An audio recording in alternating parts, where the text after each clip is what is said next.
అచ్చం హోటల్ స్టైల్‌లో చపాతీకి perfect side dish curry ఎలా ఉంటుందో అలా ప్రిపేర్ చేశానండి. పన్నీర్ క్యాప్సికమ్ కర్రీ చాలా టేస్టీగా వచ్చింది.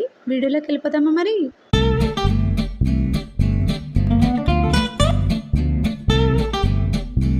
దీనికి ఇంట్లో ఉన్న ఇంగ్రీడియెంట్స్ ఉంటే సరిపోతుంది. కొత్తగా కొనుక్కోవసరం లేదు. మనం పన్నీర్ తీసుకున్నాము. నేను ఒక 400-500 గ్రామ్స్ పన్నీర్ తీసుకుని క్యూబ్స్లా కట్ చేసుకున్నాను. ఒక 3 ఆనియన్స్ని అలా సన్నగా తురుముకొని 3 చిల్లీ అనేది పెట్టుకున్నాను.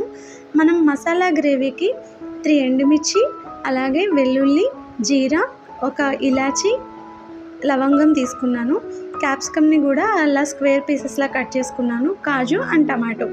ముందుగా ప్యాన్ పెట్టుకుని ఆయిల్ వేసుకుని ఈ స్పైసెస్ అన్నీ మనం ఫ్రై చేసుకోవాలన్నమాట. గార్లిక్, జీరా, అలాగే ఎండుమిర్చి, లవంగం, యాలకులు ఇవే మన కర్రీకి మంచి టేస్ట్ని ఇస్తాయి. ఇవి బాగా ఫ్రై అయ్యాక కాజును కూడా యాడ్ చేసి ఫ్రై చేసుకుందాము. పన్నీర్ కర్రీ అనేది చాలా ప్రోటీన్ రిచ్ అండి. మన వెజిటేరియన్స్కి ఎగ్కి రీప్లేస్మెంట్ పన్నీర్.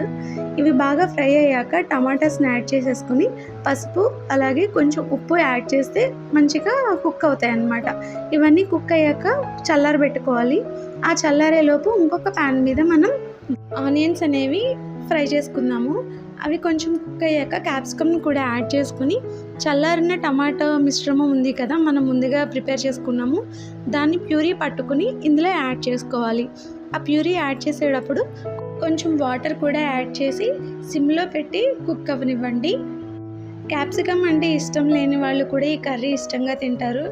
ఎందుకు చెప్తున్నానంటే నాకు ఇష్టం లేదు క్యాప్సికము, అందుకని. ఇవి కుక్ అయ్యేటప్పుడు మంచిగా మగ్గాక మసాలాన్ని యాడ్ చేసుకోవడమే. జీరా పౌడర్, ధనియా పౌడర్, గరం మసాలా, కారం ఇవన్నీ యాడ్ చేసి పన్నీర్ని కూడా యాడ్ చేసేయాలండి.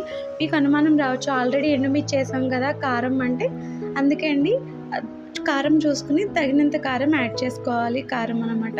నెక్స్ట్ ఈ పచ్చిమిర్చి మనం ముందుగా కట్ చేసాం కదా, ఆ పైన అలా వేస్తే గ్రేవీలో మంచిగా కుక్ అయ్యి ఆ పచ్చిమిర్చికి మంచి టేస్ట్ వస్తుందండి.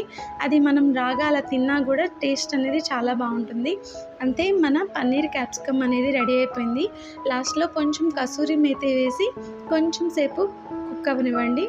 అంతే, మన వేడివేడి చపాతీలోకి వేడివేడి పన్నీర్ క్యాప్సికమ్ కర్రీ అనేది రెడీ అయిపోయింది. మీకు నచ్చితే లైక్ చేయండి, షేర్ చేయండి, కమెంట్ చేయండి. తప్పకుండా ట్రై చేసి రెసిపీ ఎలా వచ్చిందో చెప్పండి. సబ్స్క్రైబ్ చేయడం మాత్రం మర్చిపోవద్దండి. Thank you. బాయ్.